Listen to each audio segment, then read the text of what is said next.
بسم اللہ الرحمن الرحیم۔ السلام علیکم۔ حضرت ابو ہریرہ رضی اللہ تعالیٰ عنہ سے مروی ہے کہ رسول اللہ صلی اللہ علیہ وسلم نے فرمایا، جب کوئی آدمی کسی کی عدم موجودگی میں اس کے لیے دعا مانگتا ہے تو فرشتہ اس سے کہتا ہے، اور تمہارے لیے بھی اسی طرح۔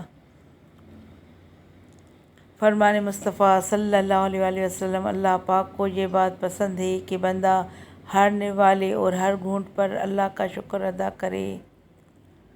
مومن ایسا نہیں ہوتا، لہٰذا ان چیزوں سے بچیں۔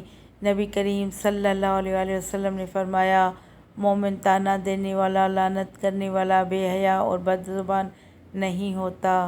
رسول اللہ صلی اللہ علیہ وسلم نے فرمایا، میرے متعلق کوئی جھوٹی بات، حدیث، سنت کہنا عام لوگوں سے متعلق جھوٹ بولنے کی طرح نہیں ہے۔ جو شخص جان بوجھ کر میرے اوپر جھوٹ بولے وہ اپنا ٹھکانہ جہنم میں بنا لے۔ صلو علی الحبیب صلی اللہ تعالیٰ علی محمد صلی اللہ علیہ وسلم۔